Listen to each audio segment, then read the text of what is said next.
by listening, by internalizing, and by manifesting powerful cognitions. And you will also achieve it by witnessing the Darshan and Diksha, by receiving the Darshan and Diksha.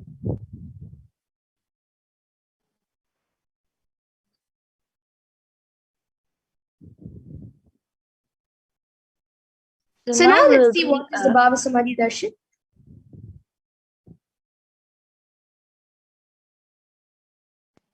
Now we'll be understanding about the Bhava Samadhi Darshan.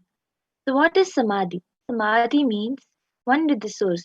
Bhava means attitude and aspect. So Bhava Samadhi means being one with the source through this aspect. And the aspect Bhava which you choose, through that Bhava, being one with the source, Samadhi is Bhava Samadhi.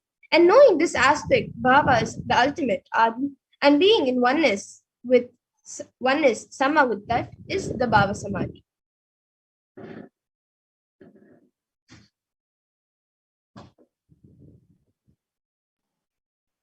So the divine cosmic being manifests from Kailasa, the enlightened time-space zone, through deities and incarnations. Divine cosmic beings manifest through Archavatara deities in temples and through Bhava Samadhi Darshan, the Nijavataras, the incarnation. And the Bhava Samadhi awakens your Kundalini Shakti, which is the latent potential energy in all human beings. And this awakening of Kundalini Shakti results in extraordinary abilities expressing through us, like third eye awakening, ability to have the remote vision, ability to scan anyone's body, levitation, teleportation, materialization, and many more such powers and abilities.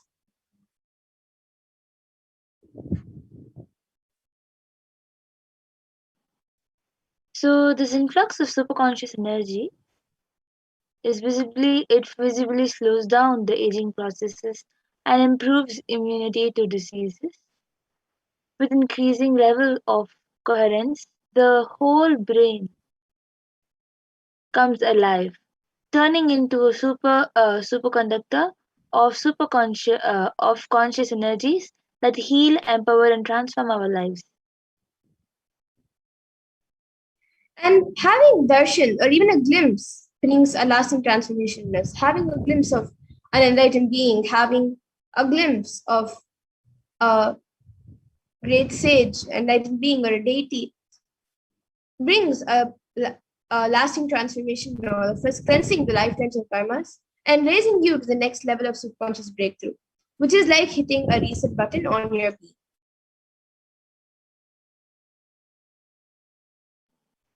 So during the Bhava Samadhi Darshan, our neurons mirror that of the avatars.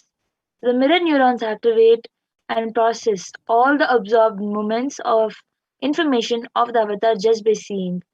That is, our entire body silently and without movement recreates what is happening distance far away, experiencing the superconscious energy radiated by the avatar. So now,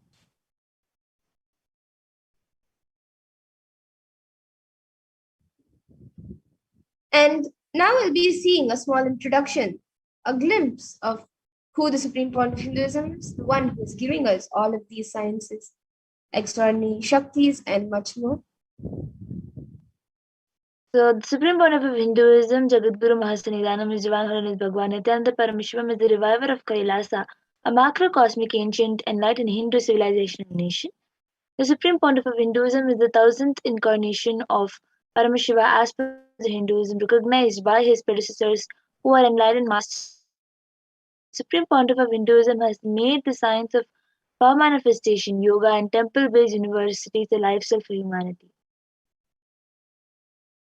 And the Supreme Point of Hinduism is also ordained as the 233rd Guru Mahasanidanam of Kanchi Kailash Sarvagnipitam, which is the Tonde Mandala Adinam, the incumbent emperor of Rajyam, and the present 293rd Jagat Guru Mahasanidanam of Kailas Shamla Pita Sarvagnipitam, and the present Mahamandaleshwar of the Mahanrevani Akara, which is the largest monastic order, apex monastic order.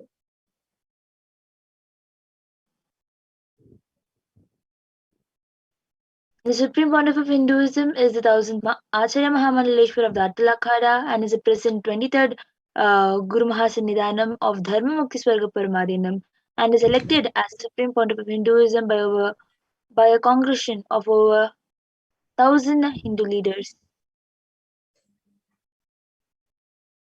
And the Supreme Pontiff of Hinduism is also revered as a teacher of Hinduism, most prolific, most viewed, read, and watched. Books and 10,000 articles in 3 different languages, which are English, Tamil, and Sanskrit. And these are translated into 50 languages with over 1,000 articles. And these copies of books and articles, over 20 million copies of books and articles, have been sold, read, and downloaded. And he has given over 10,000 hours of discourses for humanity, and he has enriched over 1 billion plus lives digitally, and is respected as a commentator of all sacred scriptures such as Upanishads, Bhagavad Gita, Shiva Sutras, Brahma Sutras, Yoga Sutras, Ashtavakra Gitas, Jain Sutras, and many more.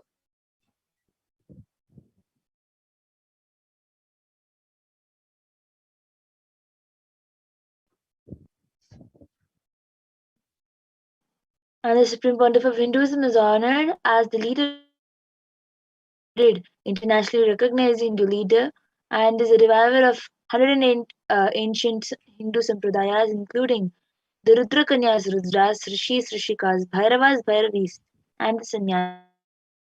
Establisher of the largest Hindu university, Kailasas Nithyananda Hindu University in the world, with satellite campuses in 150 countries, and is establisher of 1,000 plus Kailasas, the enlightenment ecosystem, founder and reviver of over 100 Sarvagnipitas, and is the collector of the largest Hindu library with over 1 million books, 1 million palm leaves, scriptures, and 20 million digital books.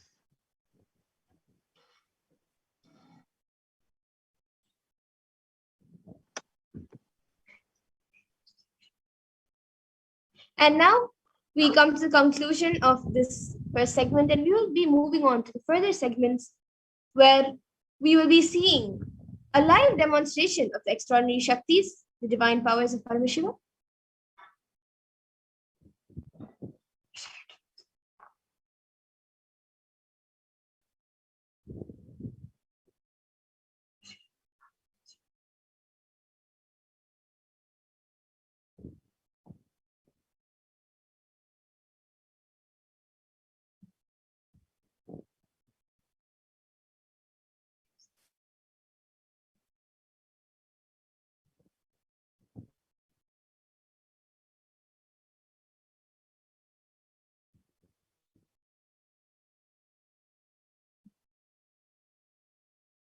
So now, till now, we all got to know who is the Supreme Pontiff of Hinduism, what is the Bhava Samadhi Darshan, and what exactly we are going to be experiencing in this program and learning in this program.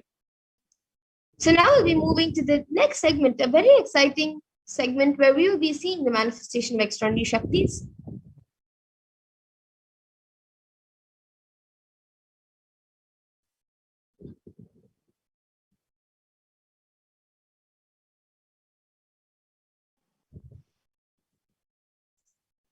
So the Balasans.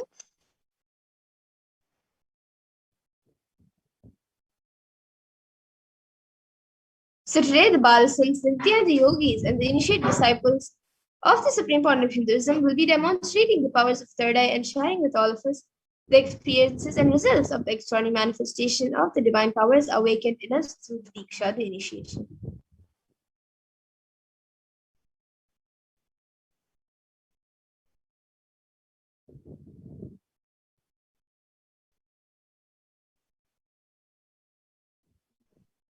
In today's Bhava Samadhi Darshan, all of us will be receiving the initiation into third eye awakening and various other powers with the blessing and grace of the Supreme Pontiff of Hinduism. We will be manifesting the power of third eye, where we'll be able to see, where we'll be seeing with eyes blindfolded. Center located between the brows, which upon initiation one can effortlessly express powers and see through the third eye would with the normal two eyes.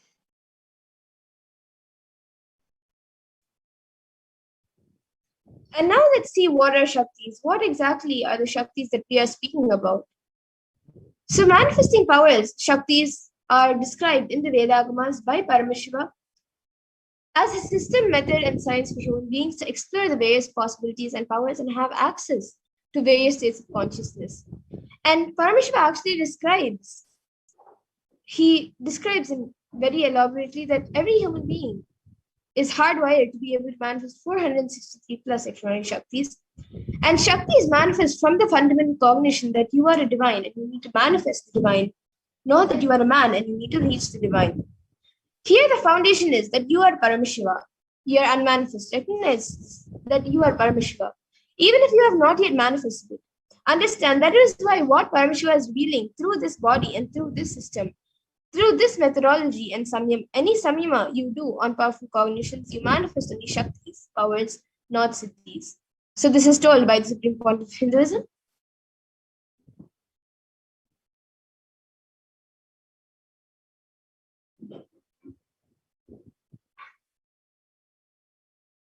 So now we'll be understanding a few differences between the Shaktis and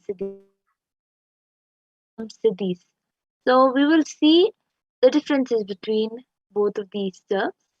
The Shaktis expressed from the space of enlightenment as a side effect of feeling connection with the divine and high integrity with the Guru, and enlightenment, whereas the Siddhis are on the path of enlightenment and may, and the Siddhis are the powers that manifest from the tapas and penance for the sake of enlightenment. And a few more differences between Shaktis and Siddhis are that Shaktis of Paramashiva manifest through ordinary human beings in an extraordinary way after the initiation from the avatar and are permanent, whereas Siddhis are not permanent and may divert you from enlightenment.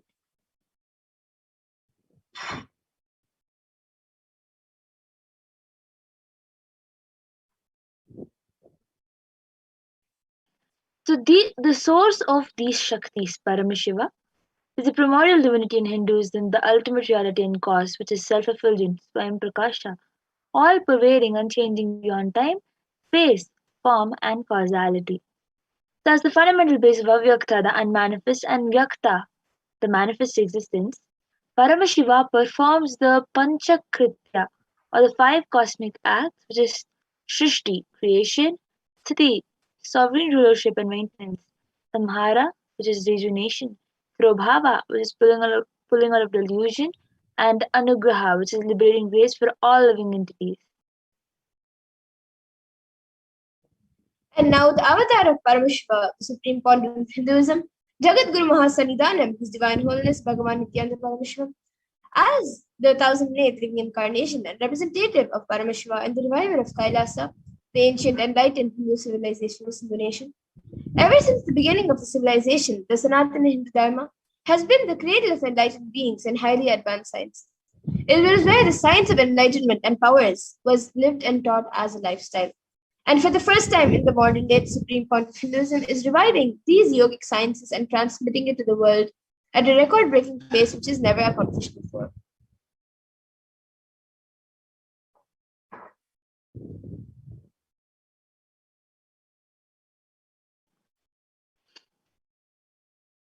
So now we will be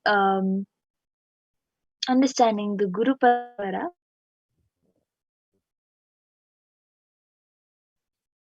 The knowledge and science of manifesting these Shaktis are passed down from one generation to the next through initiation, Diksha, by the enlightened masters, the Gurus.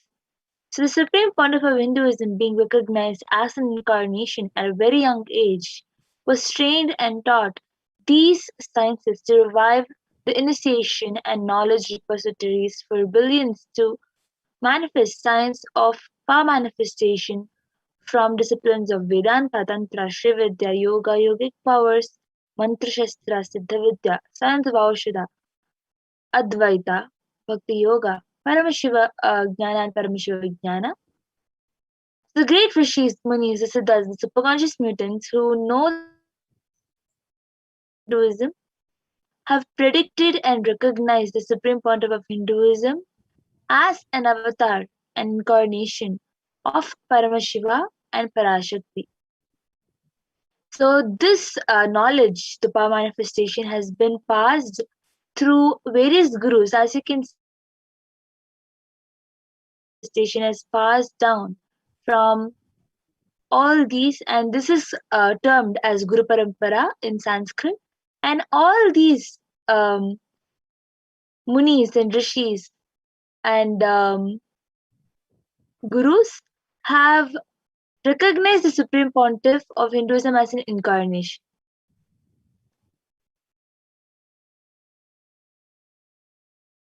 And so, how now we'll be seeing how we can awaken these divine Shaktis in us.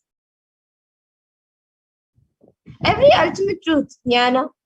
So, everything that Swamiji says, every truth which the Supreme Point of Hinduism reveals to us is mapped into your consciousness, prajna, and manifests as the possibility and power of every being, prajnana.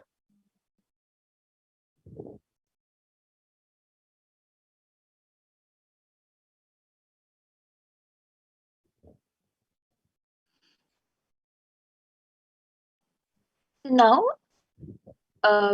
these powers, these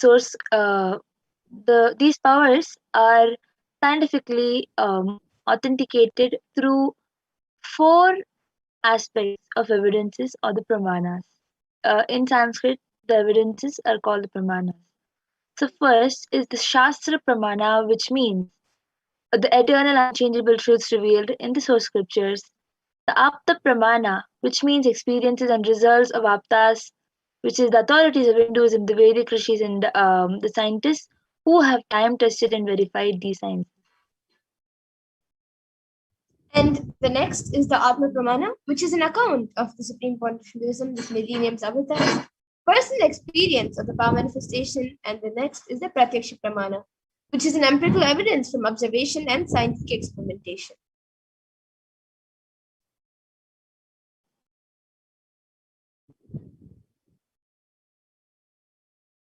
So the Vedagamas, which are the which is living applied science. Vedas are the ultimate superior authority for Hindus, and the Vedas are pure science where the ultimate truths are explained. Whereas the Agamas are the scriptures where the applied technology, the applied science is expanded. The Vedas and Agamas, which is put together called the Vedagamas, are given the status of Shruti because they are directly revealed by Paramashiva. They are the ultimate eternal unchangeable truths. A reference cited from these Vedagamas are called the Shastra Pramana.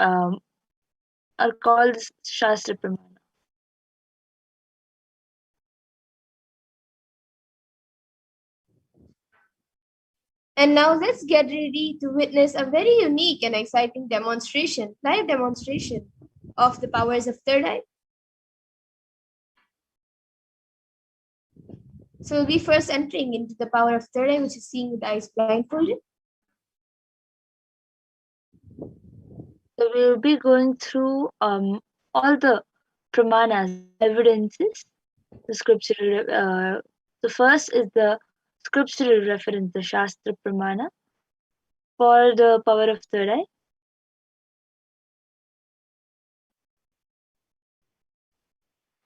कपालान्तर्मनोऽन्यस्य तिष्ठन्मीलितलोचनः क्रमेण मनसोदार्ध्यात् लक्ष्ये लक्ष्यमुत्तमम्. So this is from the Vijnana Bhairava Tantra, Dharana 11, verse 34. By fixing the mind on the inner space within the crown center and sitting stably without any movement, having the eyes closed in succession, by that stability of the mind and inner space, through the power of the third eye, one directly sees the ultimate goal Lakshya on the sight that reveals any object or place attaining the space of oneness with the source Paramashiva. The next is the Apta Pramana, where Bhagavan Krishna initiates Arjuna into this power of third eye. न तु मां शक्यसे द्रष्टु मनेनैव स्वचक्षुषा दिव्यं ददामि ते चक्षुः पश्य मे योगमैश्वरम्. Bhagavan Krishna says to Arjuna, but you cannot see my cosmic form with these physical eyes of yours. Therefore, I grant you divine third eye vision. Behold my cosmic opulence. In the Hindu Purana Bhagavad Gita, Bhagavan Krishna initiates Arjuna into the power of third eye to behold Krishna's Vishwarupa Darshan, the vision of his cosmic form. Bhagavad Gita, which contains the description of Bhagavan Krishna's cosmic form, is completely narrated by Arjuna as he sees Bhagavan Krishna through the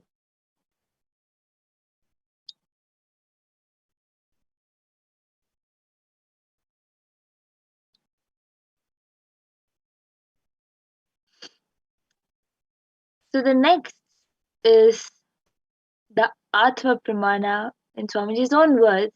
Swamiji, the first experience that I was able to see everything around me, above me, the whole 360-degree 10 directions below me, everything, I realized not only I was able to see, I was able to feel, experience all of that as me.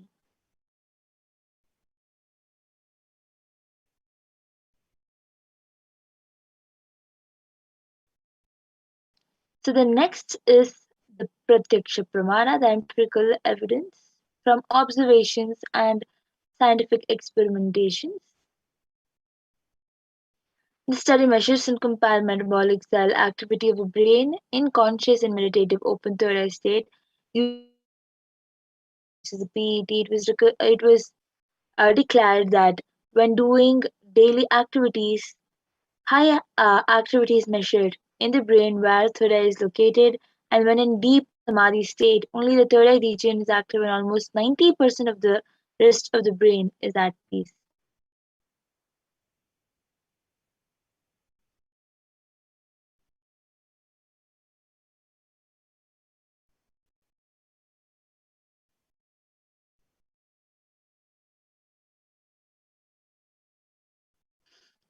So the next is the Sakshi Pramana, the which is the experiences and just manifestation happening through the initiation of the supreme point of Hinduism. This rare sacred science of third awakening is being made available to humanity for their ultimate enrichment and conscious evolution by the supreme point living incarnation of Paramashiva. The supreme point of Hinduism embodies the most profound yogic states that surpass all bounds of time, space, and matter. The supreme point of Hinduism is gifting this pure great science of third awakening, along with many other spiritual sciences through initiation Diksha. Millions of people have been initiated by the supreme point of Hinduism and are experiencing the profound results as the extraordinary manifestation in everyday life. So now we will be witnessing the live demonstration. Third eye.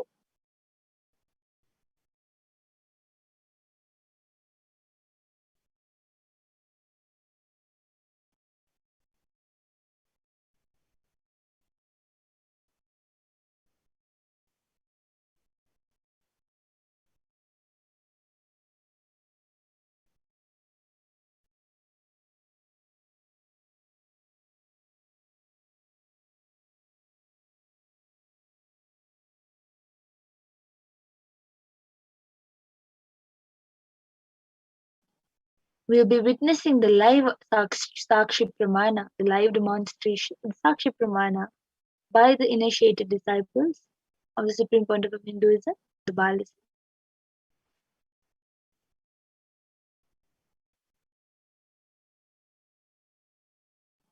So we now have with us Ma Madhura, who will be doing the demonstration of the power of third eye. Yes. So Ma Madhura, you can show the eye band. Yes. as you all can see, this is the eye band which we will be using for manifesting and demonstrating this power of third eye. This eye band has a sponge attached to the sheet, and the sponge will the sponge is used so that it can stick to the skin. So the sponge has two openings into which the ice will go and just stick. So as you can see, exactly the eye size openings are there. So inside that, the ice will go and stick, and there is no possibility of leakage at all. When you put this, as you all can see, if you put such an eye band like this, there will be no light that can pass through the sponge and hit the ice, so you will not be able to see anything. And the strap will just hold the sponge tightly onto the ice. So request the volunteer who's there with Mamadura. So Mamadura has volunteer around uh, with the eye band being secured properly on the ice.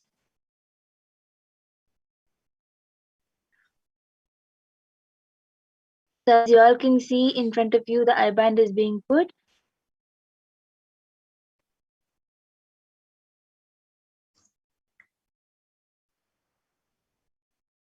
You can put a little tighter.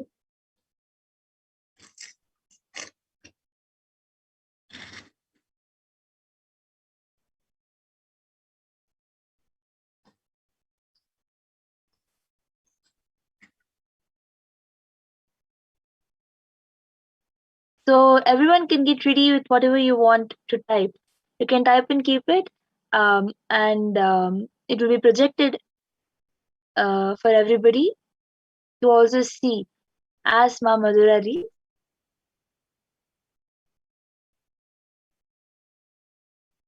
Yes, so now anyone watching us on the Kailasa's HDH Nithyananda YouTube channel, you can put any comments you would like me to read over there, and I will Yes, be reading it. So yes. so the last comment we Actually, have, before the reading, I would like you to show in the camera left, right, up, and down. my right, left, up, and down.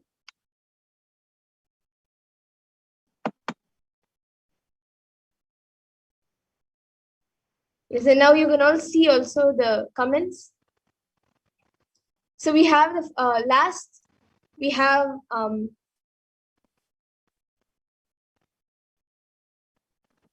Prabjot Gill, who has paid $1.8, I think, yeah, dollars.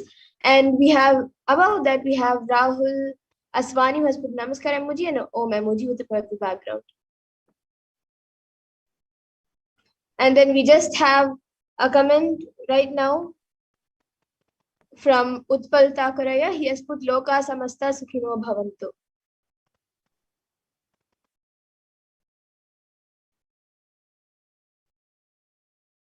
Yes, and anyone else who would like to put anything, you can put a sequence of emojis, numbers, letters, words, sentences, or something which doesn't even make sense, and you can maybe put something in different languages, and I can draw it to you and show you if I don't know how to read it.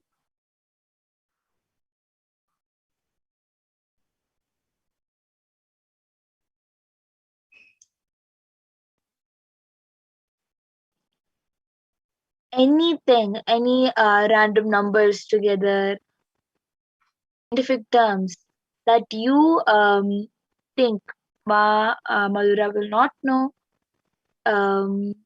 You can put anything that you want in the comment section, and it will be revealed.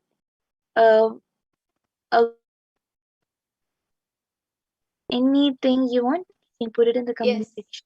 We have another comment from Rhinosin Edmond. He has put a moon emoji and a Trishul emoji and a sun emoji, and the moon and the sun has eyes and nose and a mouth. And the moon is just a crescent moon, it's not a full moon.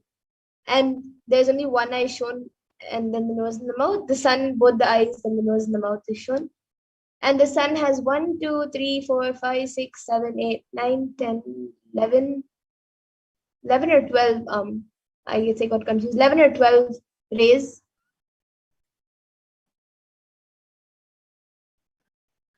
So as you all can see, that she's also counting the rays from the sun.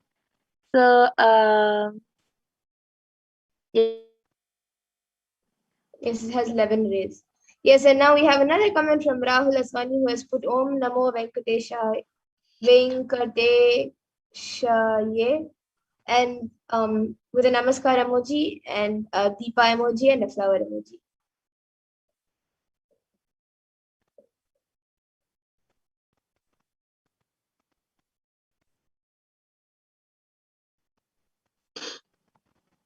if anybody else wants, you can comment anything that you want.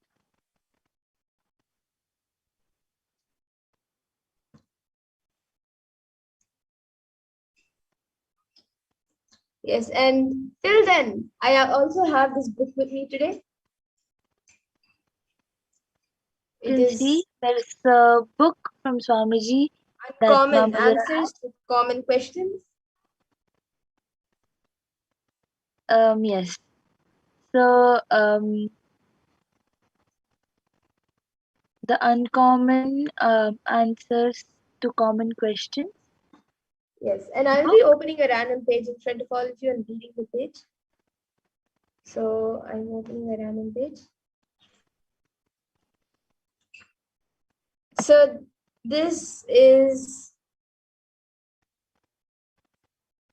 doesn't have a page number. I guess it's the first page. So it says, the question is, it just says Q and a dot. But the question on this page is, what are the benefits of meditation in today's society? Then after that, the answer given by Swamiji, it says, in any time and age, what are the things that every human being needs in life? Strength and well-being of the body and mind and the mind and the spirit. The strength of the body, sharir bal, keeps us free of physical diseases and helps the body maintain itself in such a way that we can carry on our day-to-day activities without any problems. So that is the first para, the question in the first para on this page. You all can see it is meditation and Sharir Bal. The beautiful meditation. Yes. Benefits of meditation. So as you all can see, it is exactly whatever she has read.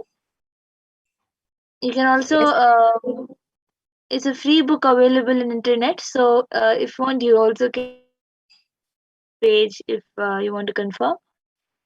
So anybody else wants? You can comment anything with the next power.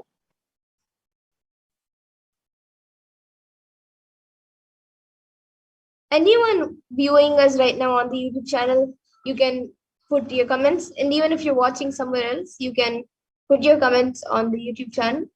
And then and I will be reading it.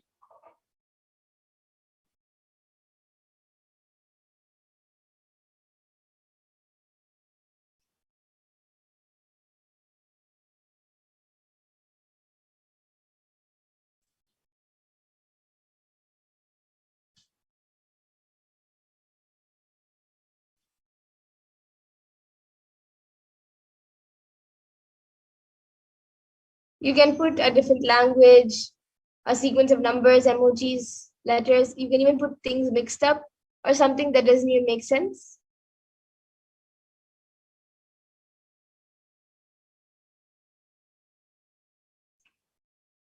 Okay, now I have the Kailash as HDH Nithyananda YouTube channel being projected in front of me with some videos. It says Nithyananda Satsang, constantly delete the past, constantly upgrade yourself.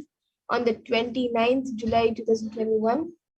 And then we have live Nithyananda Satsang at 7:30 a.m. IST, which was streamed 1 day ago. And that is 8 hours, 57 minutes, and 56 seconds. And the previous video, which is being projected, is 1 hour, 33 minutes.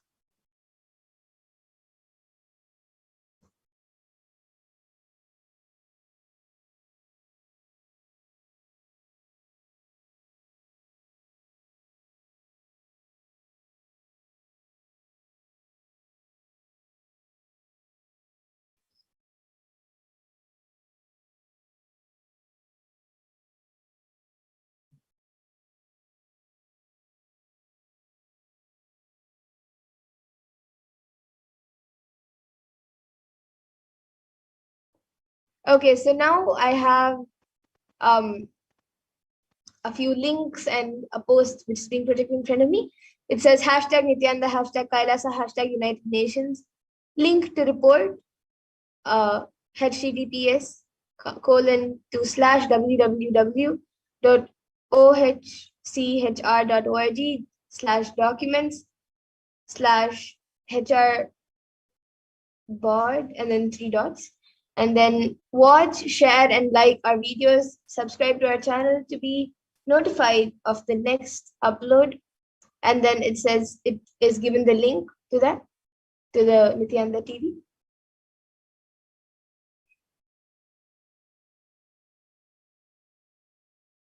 Okay, so now with this, we'll be getting into the next power of body scanning.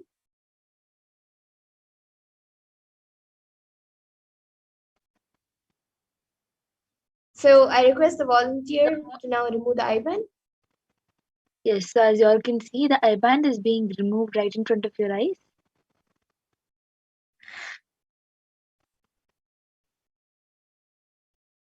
And it is the exact same I-band.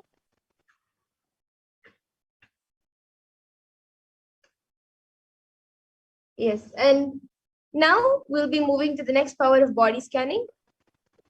And anyone who would like a body scanning, you can start putting your comments in the YouTube comment section, and we will be giving you a body scanning. And yes, now I see Ma Durga Devi has posted a few emojis, and Utpal Takaraya has put something. He has put, can you read Nithyanandam? And he has put Nithyanandam.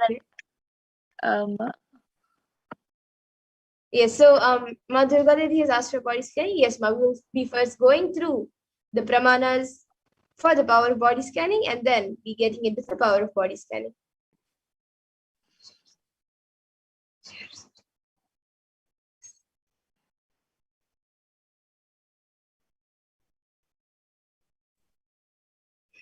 As we go through the pramanas, if anybody else also wants, you can put it in the comment section requesting for your body scanning.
So as we get the pramanas and go through the pramanas, um,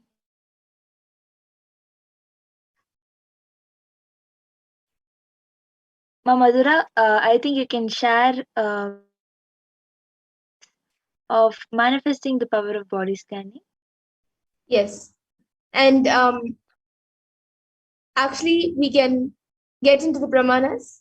And as we do the body scanning, we can share our experience also. So the Shastra Pramana for this power of body scanning comes from the Vijnana Bhairava Tantra.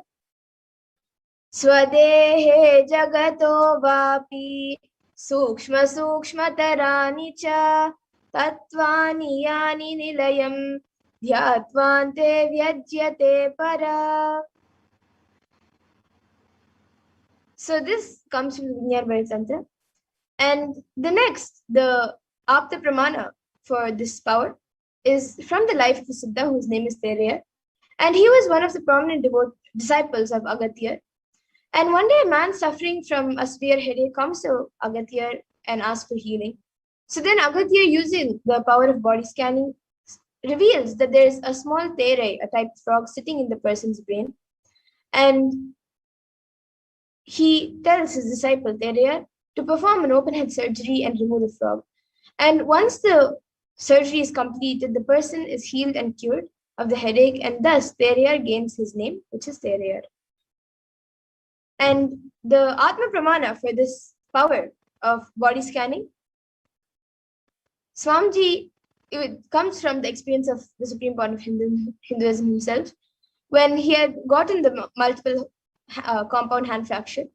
It was revealed in the hospital, when he had gone to the hospital, it was revealed that he had been poisoned without his knowledge. And so using the power of body scanning, he scanned the imbalances which had happened in his body, and he used allopathy as a second opinion to verify his findings. And then as a Sakshi Pramana, we have many people, many disciples who have been initiated into this power, who have shared their experience of this power manifestation on social media and with their friends and family. And now we will actually be witnessing the live demonstration of the power manifestation.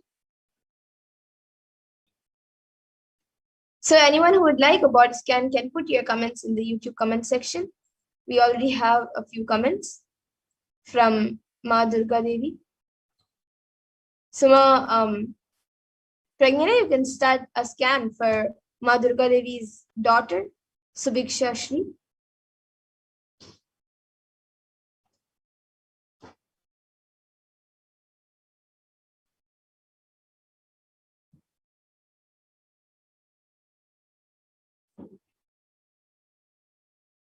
Yes, and Ma Durga Devi, I would before Ma Pragnana, I would request you to put in the comments if we have her consent for doing the body scanning.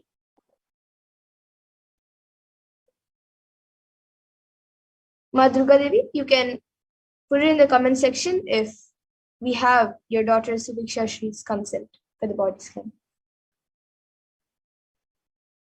Ranasan Edmondaya has asked for body scanning. So, Ma Madhura, you can start doing the body scanning for Brian Sanaya. Yes. Ma Mary's Grigor Jevs has come back saying, Nityanandam, how can I attend my overthinking and unstable mind physically? So, I will be scanning Mary's Grigor Jevs.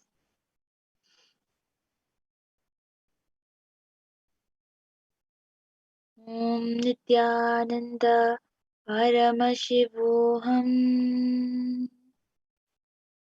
Om Nithyananda.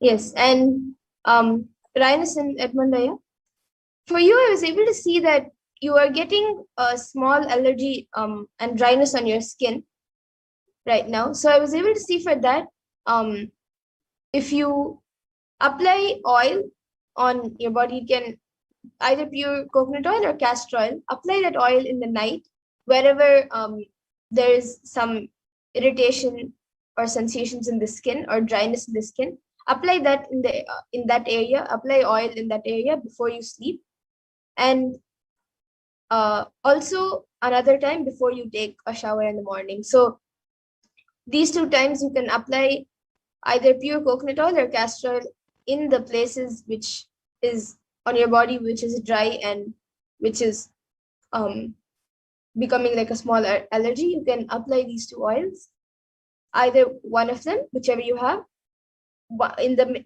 night before you sleep and in the morning before you take a bath. And then now Rahul Aswani has also asked for body scanning. Yes, now I will be doing for you. And Ma Durga Devi, you can get back in the comment section if we have your daughter's consent. And once that is done, we can do a body scanning for your daughter. And Rahul Aswani, now I will be scanning for you. And Ma Nitya Mahadatta Chaitra, once Ma Pragnana has done scanning for Ma Marriages, she will be scanning for you, Ma.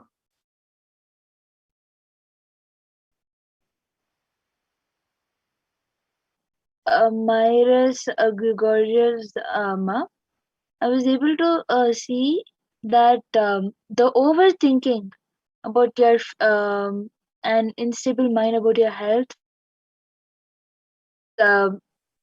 it can be completed by you doing sevas for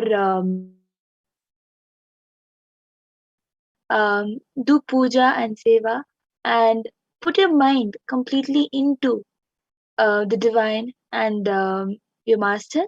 You will see that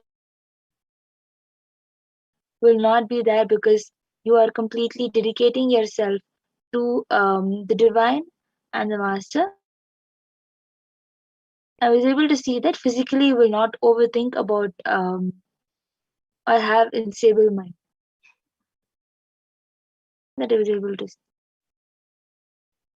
And now I will be scanning for Malvin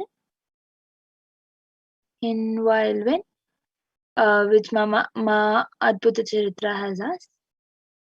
Yes, and Ma Durga Devi, we need to, if she's a minor, if your daughter is a minor, then if you have given the consent, we can do. But if she's a major, then we will need her separate consent. So if you can confirm in the comment section if we have her consent to do the body scanning for her.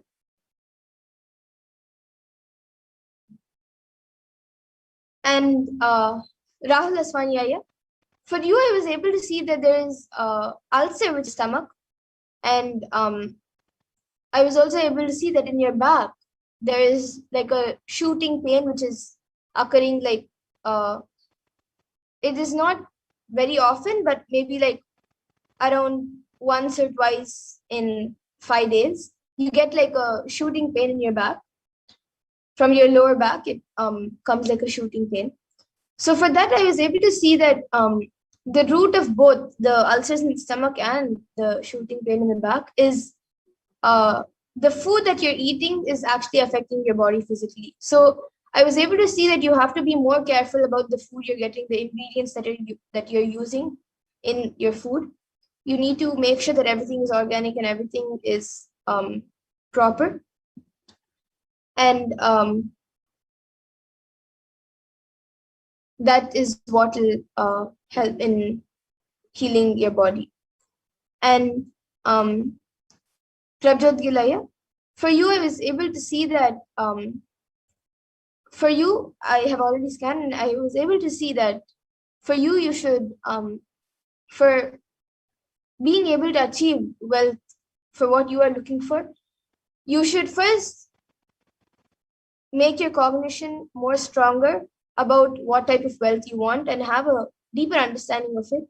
And you can offer whichever seva you would like.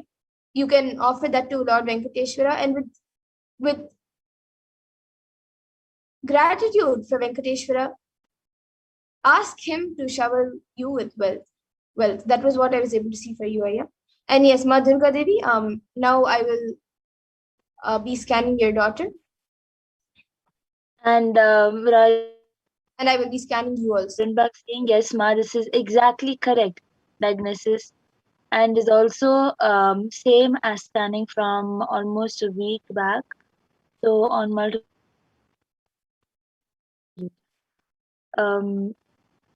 thank you for getting back, Aya. So Ma in a while when I was for her, I was able to see that um, excess oil produced on the face. I was able to see that her face becomes a lot oily, and sometimes she gets rashes on the face because of the oil.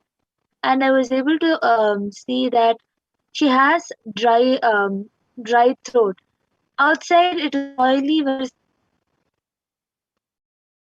for her. So I was able to see that she should not use any dry products on her body. Just because her skin is oily, she should not use dry products that will make her skin completely dry. For her face, she should not use soap. She should use haritaki to wash her face. I was able to, Paramashiva revealed that she should not use any dry products, and just because of the oiliness. And I was able to see that the consumption of water needs to increase, and the cleanliness of the food needs to also increase.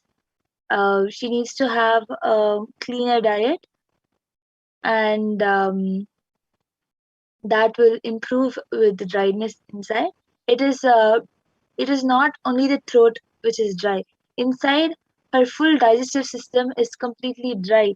So she needs to have more water, and the the water will help her with other problems due to digestion. She's having back pain, and it is due to digestion she's having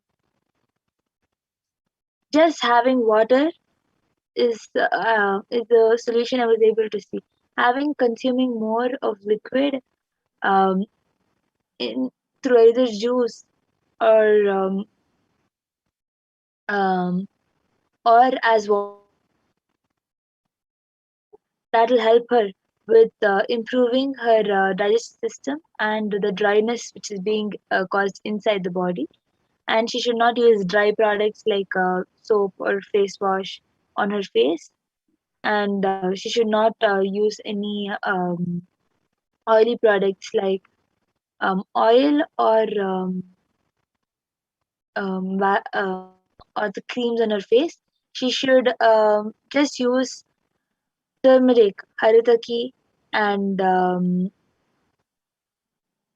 basma on her face to wash her face. This is what Paramashiva has. Yes, and Ma Durga Devi, for you, for your daughter, I was able to see that she is quite fine, and the only thing which I was able to see is there's a small black blockage in the nasal part, like near the nose. It's like the starting of sinus, but it is not right now a problem which is affecting her badly or anything. But it would be good to get rid of the sinus right now itself, so it doesn't become major in the future. So the solution I was able to see for that is, at least for the next 1 week, if she can do steam inhalation using turmeric in the hot water, you can add turmeric and she can do the steaming. That will help her get rid of the sinus now itself. And you have also asked if scanning for you affects in any way. No, ma. If for each person the scanning happens differently, and any solution given, even if the problem is same for both people, the solution may be different for various people. So the scanning is on that independent person. So the scanning for her, or the solution for her, will not affect you in any way, and the scanning for you will not affect her in any way. And we also have Yes. Sam Kishore Vedapati, who has asked, can you please tell me what I should do to pay off my debts and manifest prosperity? Yes, sir, you can ask this in the Venkateshwara readings or in the Kalbhairava Akashic readings, which the Venkateshwara readings will be happening today. You can register for that and get your question answered. Yes. Also, Utpal Takaraya has asked, how are you able to scan Ma? Can we also do it? Yes, Aya, you can manifest after Devi Parashakti Akashic records. You will be able to manifest these powers. You yourself can manifest these powers. And Rahul Ashwani Aya has gotten back saying, thanks, Ma, but I don't have any shooting pain in my back and I don't have ulcer in my stomach, Ma, too. I have improved my health. I will start taking the 3 herbs. Yes, and Rahul Aswanyaya, yes, you can start taking the 3 herbs also. And as you have asked after that for how to get rid of the fear, I just now scanned and I was able to see that if you do a deep root pattern completion, you can search it up on YouTube, or you can even attend the Paramashivoham program where they take you through the completion process. You can do the root pattern completion, the reliving and relieving completion process. That will help you to get rid of this fear majorly and completely. And Prabjot Gilaya is asking where to go for the to go to offerings for Sri Venkateshwara.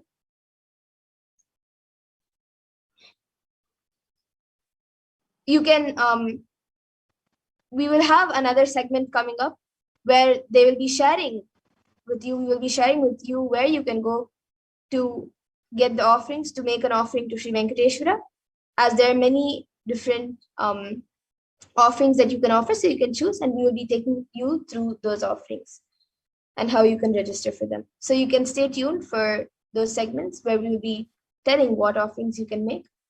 And now with this, in the interest And of actually, one more thing. Rahul Ashwaniaya, you have told that putting pain in your back or you do not have any ulcers in your stomach. But I would recommend you to please be aware, because it is possible that in the future you might have both of these problems coming. So please take care and use the herbs to not um, produce these problems in the future. yes. And now with this, in the interest of time, we will be concluding. I see Sam Kishore has asked for a body scanning.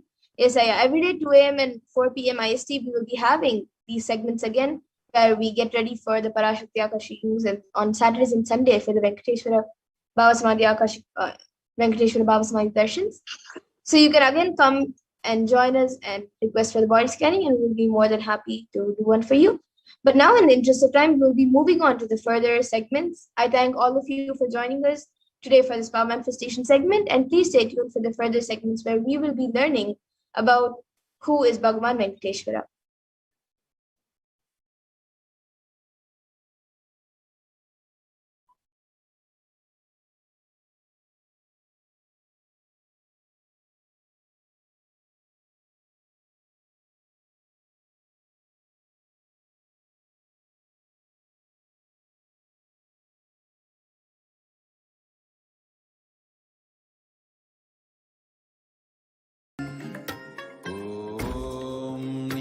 Nithyananda Paramashivoham.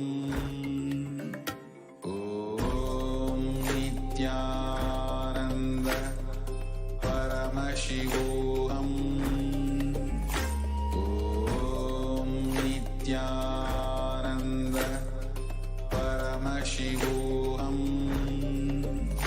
Om Nithyananda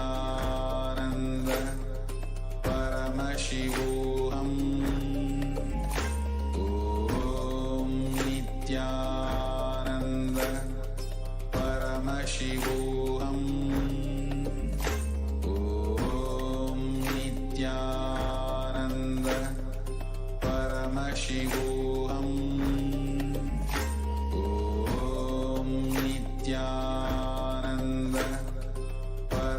Paramashivoham. Om Nithyananda Paramashivoham. Om Nithyananda Paramashivoham. Om Nithyananda.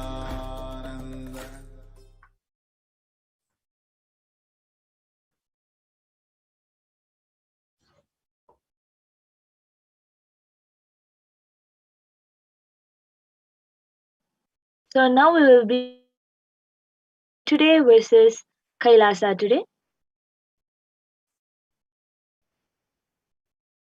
So, in the world today, we have 18 years of growth wiped out in just 2 months. 18 years of growth just wiped out in 2 months from 2016, August 2016 to this thing. So, all of you can see the chart. In the ONS figures imply that the level of total economic activities in April 2020 was back down to where it was in 2002, implying that an astonishing 18 years of growth seemed to disappear just this year.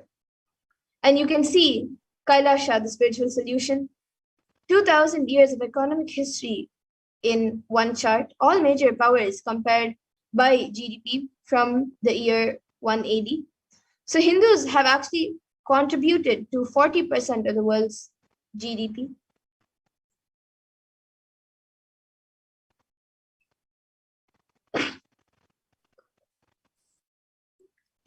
So who is Bhagavan Venkateshwara?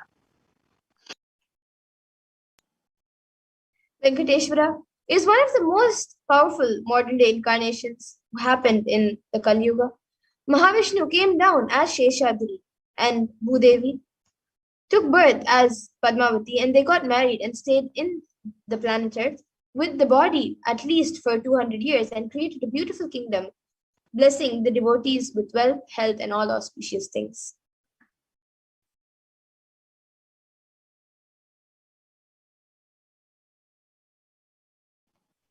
He decided to stand in Tirumala, making himself available to all devotees. Venkateshwara just became a deity.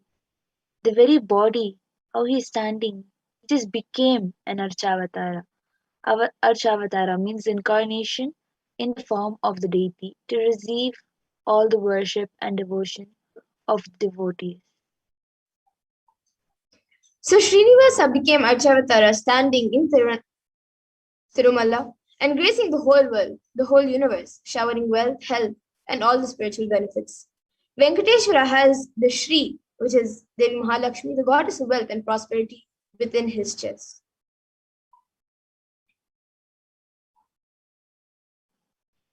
There's one jewel which Bhagavan Venkateshwara is wearing, which we are still not able. So on Venkateshwara's right chest, he's having the world's costliest jewel. He wears it on the Vaikuntha Ekadasi day on the Srivatsa. On the Srivatsa, the jewelry is called the Vaidurya diamond. If at least 1,000 years old, older than the diamond. So that jewel is supposed to have come out of the churning of the Milky Ocean, and there is only one piece available in the entire planet Earth, the one which Bhagavan Venkateshwara is wearing. And now let's see the power of the energy field of Tirupati. So Ramanuja, who was a great enlightened master, was staying for many days in Tirupati, Tirumala, with his disciples. One day Ramanuja was getting ready for the pilgrimage back, and he packs his bags with some food and walks all the way. Full day along with his disciples. Evening they reached the downhill and they opened their food for eating.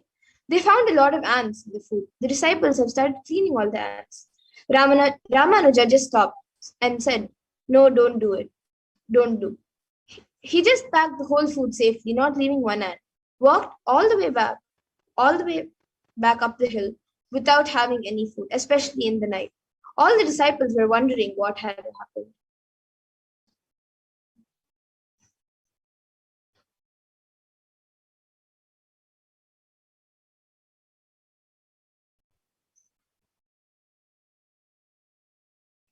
And after going to the top of the hill again, Ramanuja opened the food and because we don't know how many janmas or lifetimes they meditated and did punya to take birth in the presence of Tirumala, the energy field of Venkateshwara.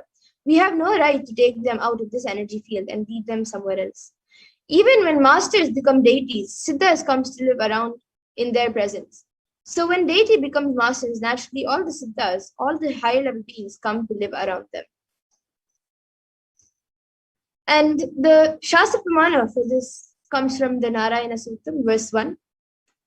Sahasrashirsham Devam Vishwakam Vishwashambhuvam Vishwam Narayanam Devam Aksharam Paramam Padam. And this verse means this universe is the eternal being, Narayana, the imperishable, the supreme, the goal, multi-headed and multi-eyed, omnipresent and omniscient, the resplendent, the source of delight for the whole universe. And the Brahmanda Purana also contains Sri Venkatesha Sahasranama, which are the 1,008 names of Lord Venkatesha, which occurs as the conversation between sage Vashishta and sage Narada, and also the Venkatesha Ashtottara Sotram, the 100 names of Lord Sri Venkatesha.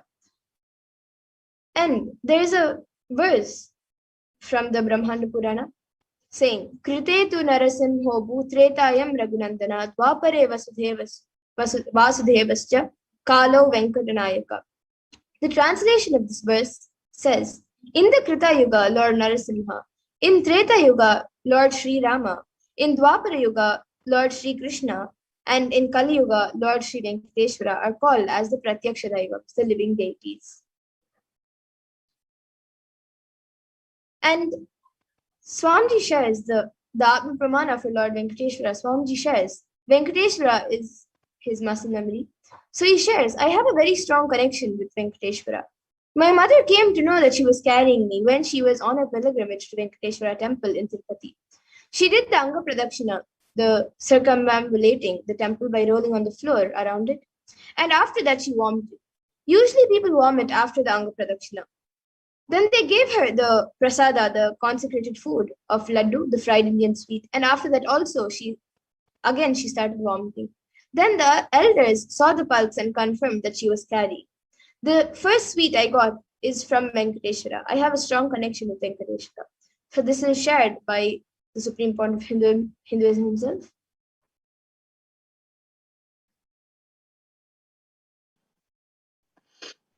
So the benefits of worshipping Bhagavan Venkateshwara.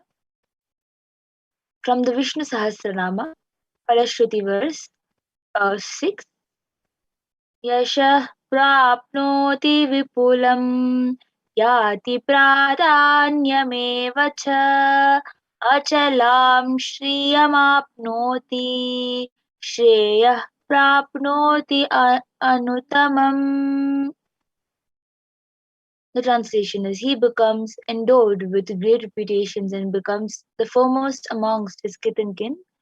He acquires undiminished wealth in this world and excel prosperity in the other world, that is liberation.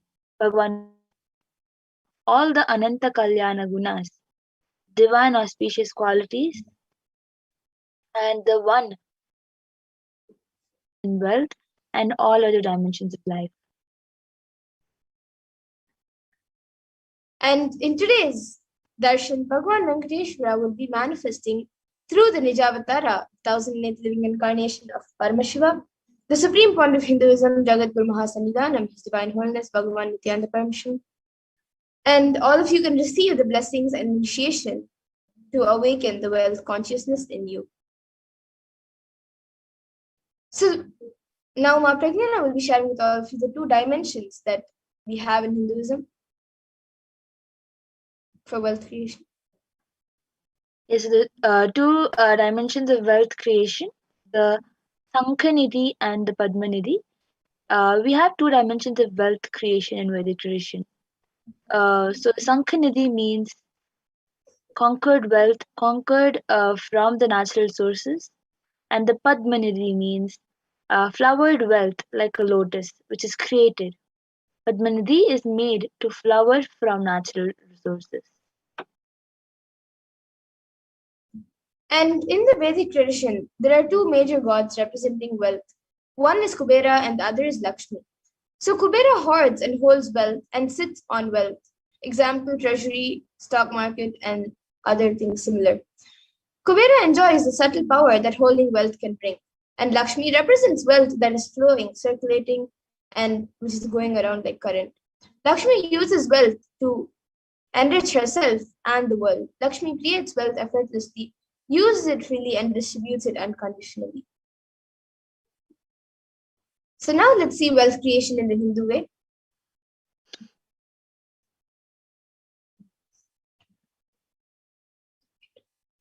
So we will be back after a really short break to see how wealth creation happens in the Hindu way. We have Ma Purnapriya with us.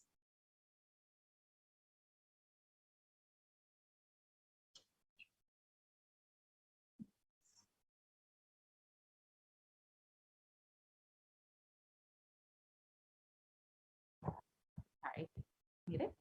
So yes, let us enter into this next segment where we will learn about wealth creation and the Hindu way of creating wealth. We can move to the next slide.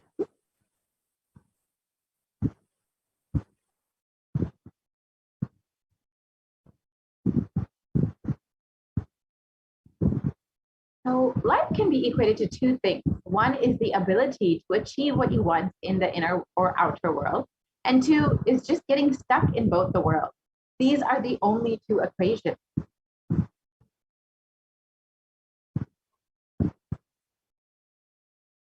And first, we need to have the right diagnosis. Everybody wants wealth, but they do not increase the life in the level that they want. Wealth can be equated to the life energy you express. It is a straight equation because as of now, a normal man has wealth as the first priority in the life. So if you do not have wealth, don't blame anybody. You are not expressing life in you. Life energy is not happening in you.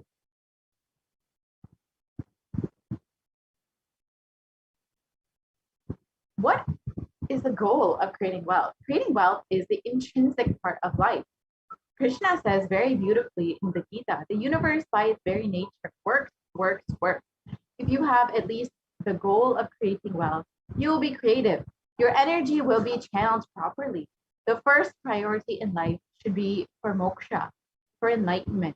Till that happens, the second priority can be creating wealth.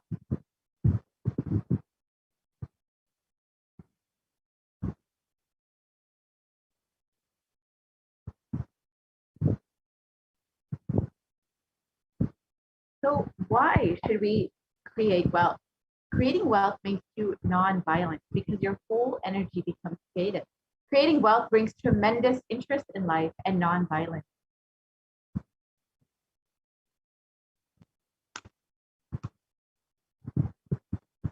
What is wealth? Wealth is not just an object or a thing to be achieved. Wealth is an extension of you. Anything that adds to you is wealth. The quality of health you enjoy, the state of your relationship, the fulfillment you experience in your career, your mental state, your sense of inner fulfillment.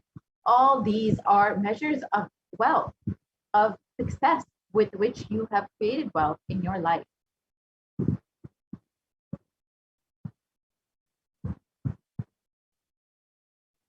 Wealth is a utility. Wealth is not even just money or currency. Money is one wealth, currency is one wealth, the assets are one wealth, and being alive and active is one wealth. All the four put together is wealth: money, currency, assets, and being alive and active. Wealth is neither good nor bad, but it is just a utility.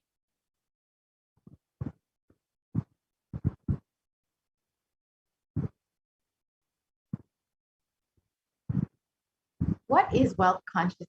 Wealth consciousness means making a clear decision to break out of the myths and mental patterns that impoverish us and to draw us again and again into the poverty cycle.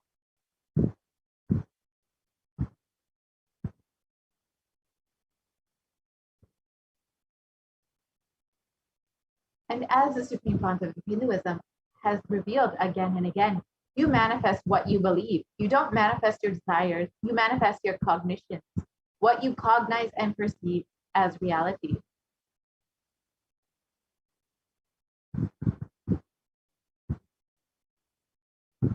So let's understand the gap between our beliefs and our desires.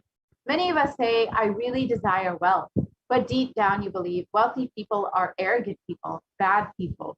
They do a lot of wrong things. If you believe wealthy people are arrogant, bad, wrong, they do many wrong things. They exploit others. If you have that belief, how are you going to manifest wealth in your life?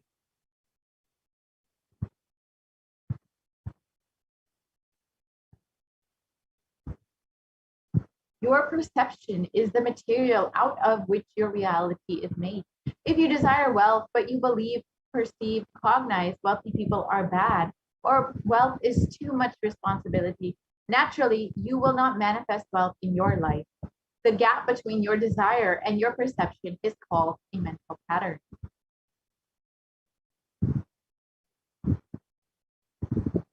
So let us now look at all the beliefs you carry about wealth.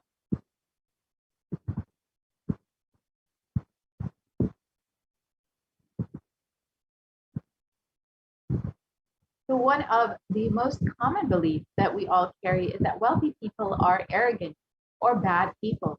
You carry deep resistance of wealth, leading you to not accumulate wealth. And even to, if you accumulate, you feel guilty of having wealth.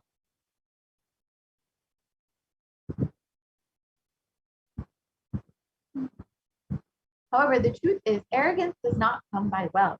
Arrogant people will be arrogant whether they have wealth or not. Arrogant means behaving as if you are more important than or no more than other people. But we wrongly associate wealth to arrogance, create a pattern, and start hating wealth as well, the same way that we hate arrogance.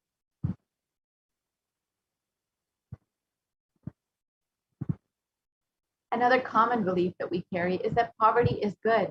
Deep inside of us, we label poverty as a good quality. We feel reverence and respect for poverty. How are we going to generate wealth with this cognition?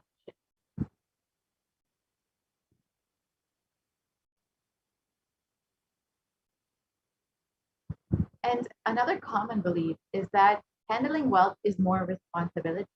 We may feel uncomfortable. Whatever I want, I will not get it. Maybe you came to this conclusion by looking at some wealthy people who did not have any time for themselves.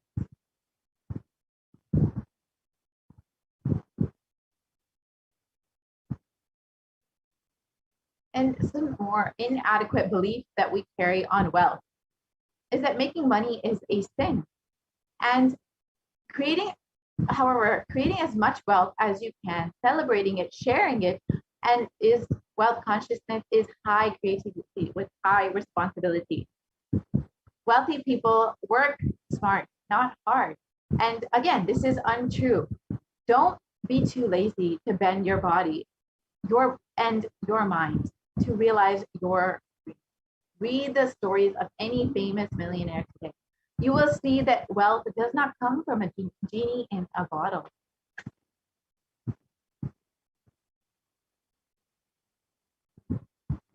And another common belief that we all carry is that you have to be worthy of wealth.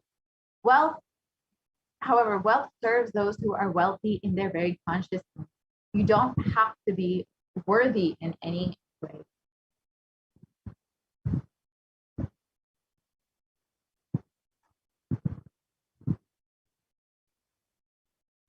So we must have will persistence to manifest wealth. Anything you cognize, you create a certain energy field about your cognition. You attract situations, people, everything around you to make that cognition into reality. All you need is will persistence. Your decision, you are not going to give up your intention, is will persistence.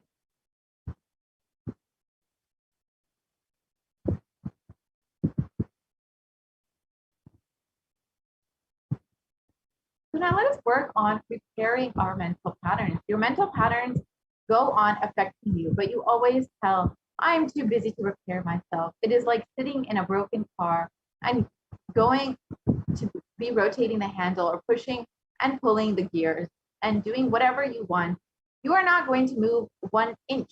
And if somebody says to you, why don't you repair your broken car? You are not moving. No, you tell, no. I'm too busy to repair. I can't get down now and repair because I'm hurriedly going to some place. It is utter stupidity.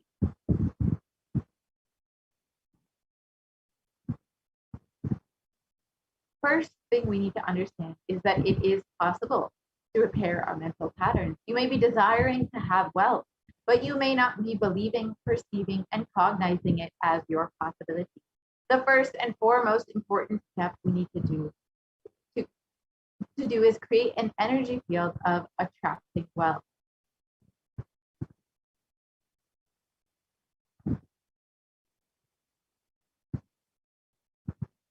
So let us now watch, in the Supreme Pontiff of Hinduism's own words, the secrets of attracting wealth.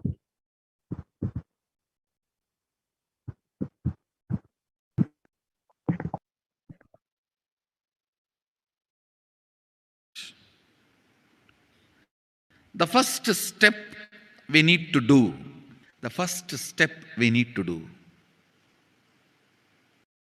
looking back, the gap between your desire and your cognitions, how you started perceiving wealth, money, how you started perceiving. I can tell you a small story. First time, how I was introduced to money and started interacting with money. I still remember my 3rd birthday. My father has given me a Ganesha who actually ate food. If you have read my biography, you would have read the incident. If you are interested, you can go to YouTube where I have narrated the whole story. I was given that Ganesha as a gift and I was so curious and busy with playing with the deity. And then in Indian village we have a habit, all the family elders will give coins on the birthday as a gift to the kids. So I was sitting and playing with my Ganesha and all the family elders came. I am supposed to bow down to them. It's a tradition. So I touch their feet and they will give money. A lot of money got collected. Must be some 70, 80 rupees. In those days it's a big money. And for a kid it's a too big money. And it was too much of coins and notes, so my father helped me to pack the whole thing in a hand key.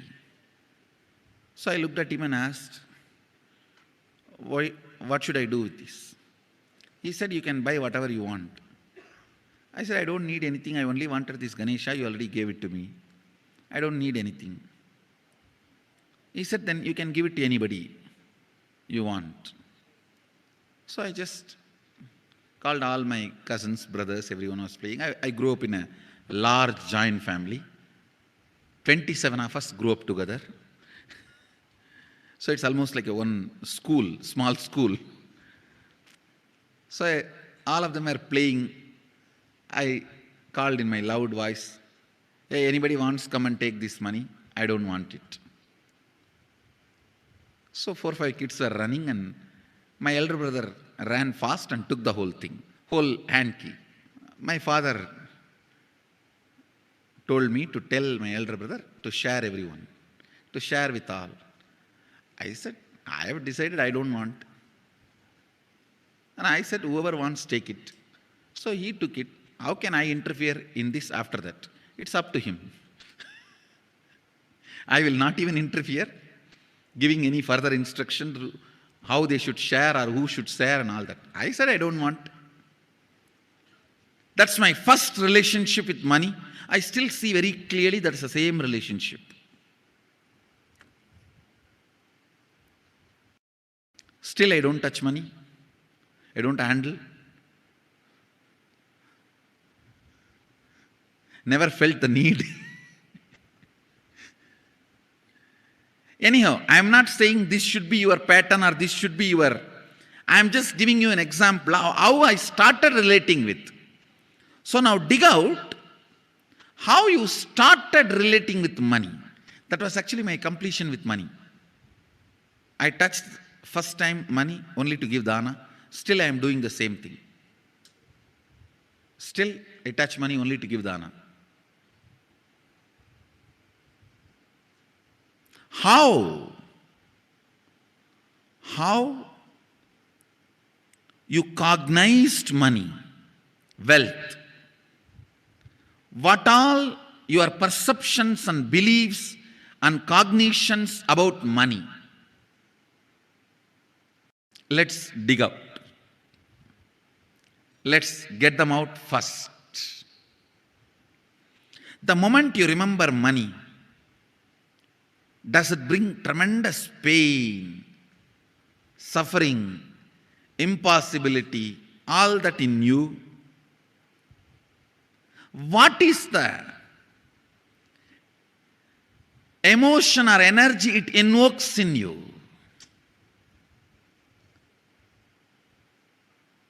So put your pen to paper and just keep writing whatever comes to your mind. If you feel tortured, irritated, the moment you think of money, whatever you think, money is difficult, money is impossible, money is, unless you cheat, you can't get the money. Even if you cheat it, somebody will cheat from you. So much goes on inside you about money. Your incompletions with money. Just spend few minutes and let's dig out all the incompletions, mental patterns we have, perceptions, beliefs and cognitions we have about money. Listen, the first step we need to do now, cleaning up, completing these mental thought patterns, the incompletion patterns related to wealth, and stopping them from recurring. Please understand. Biggest problem is when you do not recognize something as a pattern, it continues to exist in you and recur. Please understand. Recurring, for example, today you remember, yes, I have a lot of incompletions and patterns. Incompletion means, let me define.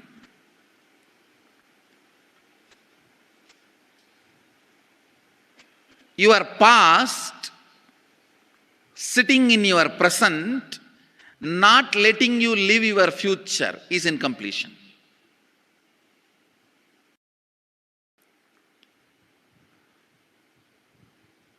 It has no logic.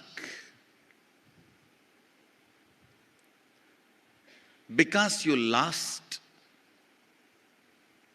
love of somebody, you decide never to love again. It has no logic.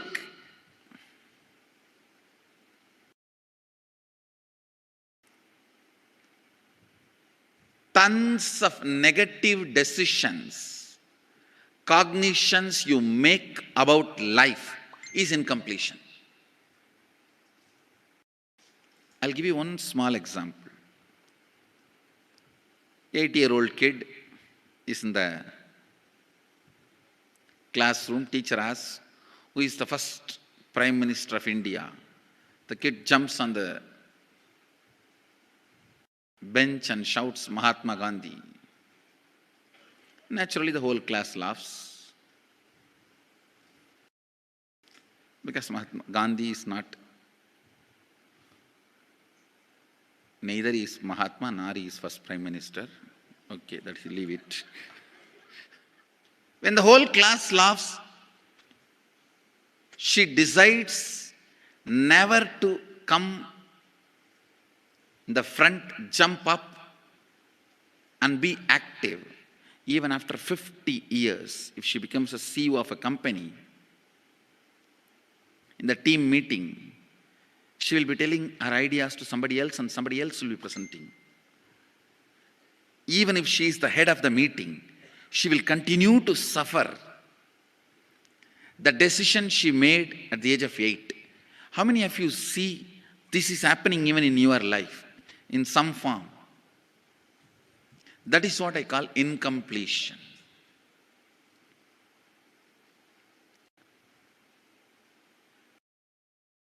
Understand, there is a very powerful science by Sadashiva in Agama. Sadashiva is the first Guru, Adi Guru. He explains in Agama, of course, the moment I utter this word, many will have many questions. What? Sadashiva? He was supposed to be God. Was he Guru? He was supposed to be energy. Was he teaching? Let me be very clear. He is the pure consciousness beyond time and space, but he also assumed form within the time and space. The formless came in form many times and taught the great spiritual truths to the world. We should not even use the word was. Is the right word.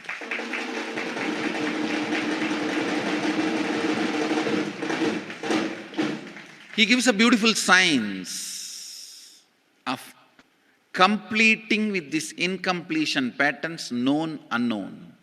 Understand, if you know the reason for certain pattern, it is called known pattern. If you don't know, it is unknown pattern. Sometimes you will have a heaviness, suffocation, but you don't even know why. That is unknown pattern. Sometimes you know why you are going through what you are going through. That is known pattern. Known or unknown, you can complete. You can be out of it. It is possible. It is possible. I'll explain this science of completion. Understand, this one technique can help you whether you want to get rid of your headache or your whole ignorance and get into enlightenment. Whether you want as simple as healing your headache or as complicated as enlightenment. Anything, this one technique can give you. This one technique, it is a complete end-to-end, alpha to omega.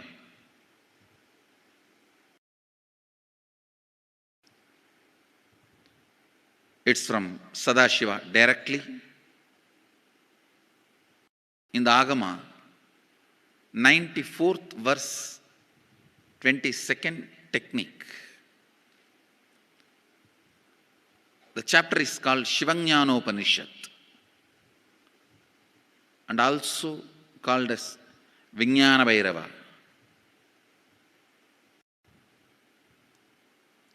Chittat yanta kritir nasti mamantar bhavayet iti vigalpanam abhavena vigalpair uchito bhavet. You don't have to remember. I am uttering every time so that I will remember. That's all. No, it is just to keep the purity of the teaching. I want all of you to know, whatever I am sharing with you is my personal enlightenment experience, which is in tune with the earlier master's experience. My Apta Pramana, my Atma Pramana in tune with the Apta Pramana, means the earlier masters. The Shastra Pramana. Only that can become your Sakshi Pramana. Never learn from a person who does not have Atma Pramana, enlightenment. He will be only Pandit, repeating.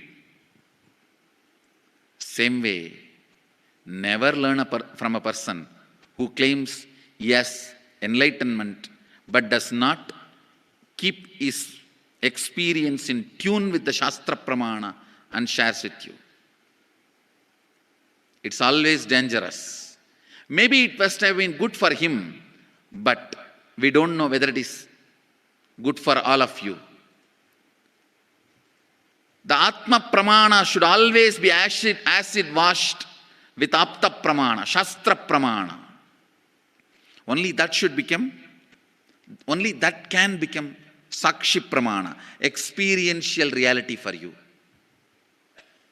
Never learn from anybody who has only knowledge, not experience. Same way, never learn from somebody who claims having only experience and does not connect, purify, make it in tune with the Shastra and presents it to you. There is always a danger. If you don't bother about the Shastra Pramana, you may be having kakka biryani. Be careful. Listen. To keep the purity of the teachings, I keep the original Sanskrit verses. I'll give you the translation now.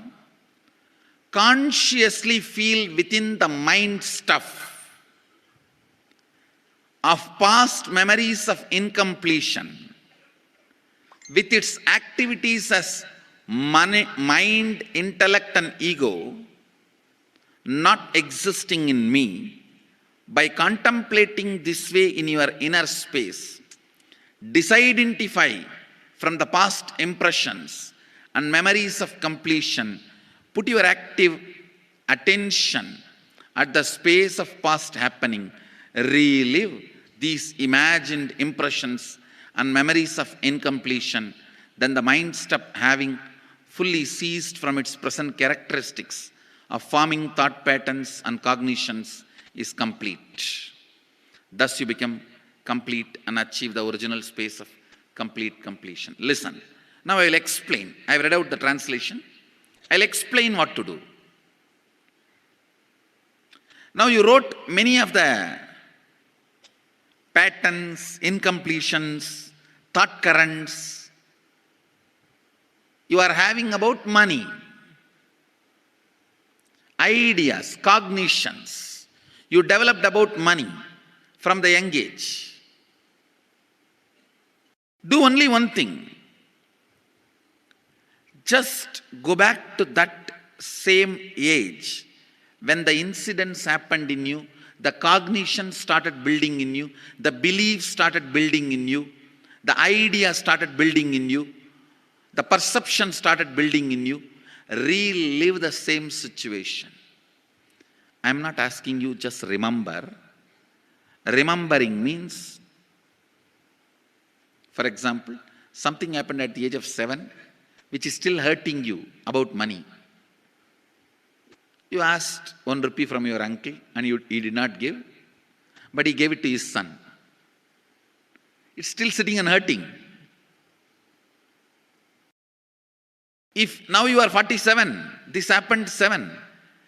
You being 47-year-old person and remembering what happened at the age of 7 is remembering. Forget you are 47. Forget who you are now. You may be having millions. Just become that 7-year-old who asked and did not receive. For you that 1 rupee must have been almost life. I have seen people, they develop even wheezing when they were not given as simple as a chocolate or an ice cream by their friend or family or brother. I've seen. Because for a child, it may be life. Just go back, forget who you are now. Become that person. When that incident happened, relive. Just see what has happened at that time. You will see many of the unknown, suppressed emotions will break. And I tell you, many diseases will be healed.